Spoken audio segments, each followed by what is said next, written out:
Kumusta? Mabuti!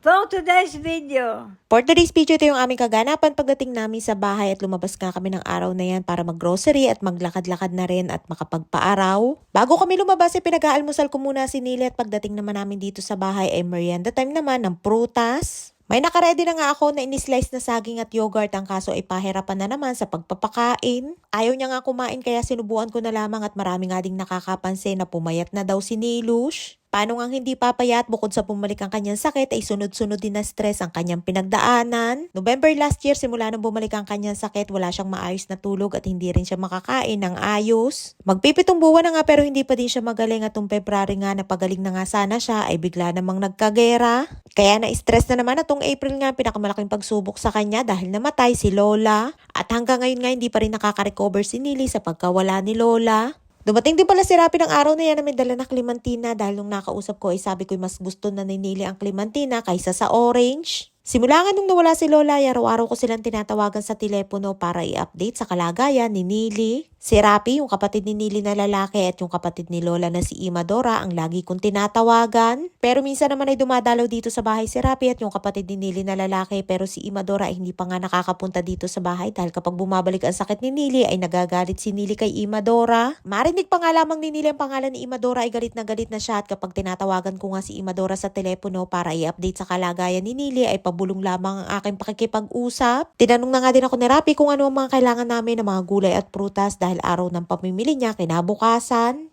Ay nga tilapitan ni Nili si Rapi para kamustahin at bigla na nga lamang itong nag-iyak at meron siyang sinasabi na hindi naman namin maintindihan.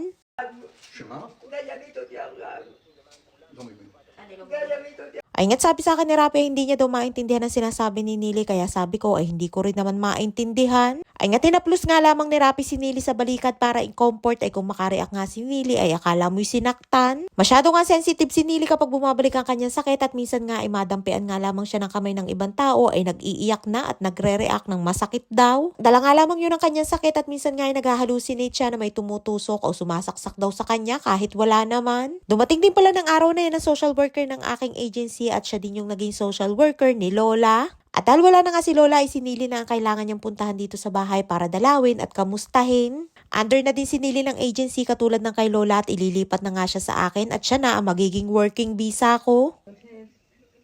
או שיש לך חדר. Ay nga tinatanong niya dyan si Nili kung yan ba daw ang kanyang kama o meron din siyang sariling kwarto. Ang kaso hindi naman si Nili makausap ng ayos. לא, מפחד. את צריכה לפחד להפך. Ay nga't sabi ni Nili ay natatakot daw siya. Siguro ay natatakot siya dahil baka kung saan siya dalhin o kaya ay bigyan siya ng ibang caregiver. Ayaw na ayaw nga ni Nili na iba ang mag-aalaga sa kanya at ako lamang daw ang kanyang gusto. Ay sa lagay na yan nga ay paano na ako nito makakapag-day off Nili kung ayaw mo magpaalaga sa iba. Minsan nga ay magtatapon lamang ako ng basura sa babae pagbalik ko'y nag-iiyak na yan at ayaw niya daw na mag-isa. Atarotsaze? Mamang sorbetero, tayo'y sumayaw. Ay nga't kakakanta ko ng Mamang Sorbetero ay humingi tuloy ng ice cream at sabi ko nga ay maya-maya dahil matigas pa. Biglang nagasumpong na naman nga dyan at ang napagdiskitahan ay yung logo na pusa na nasa ibabaw ng tsinelas niya na pambahay. Galit na galit nga siya sa pusa at ayaw niya nga niyang suotin yung kanyang tsinelas na pambahay at sabi ko na lamang ay bibili na lamang kami ng bago.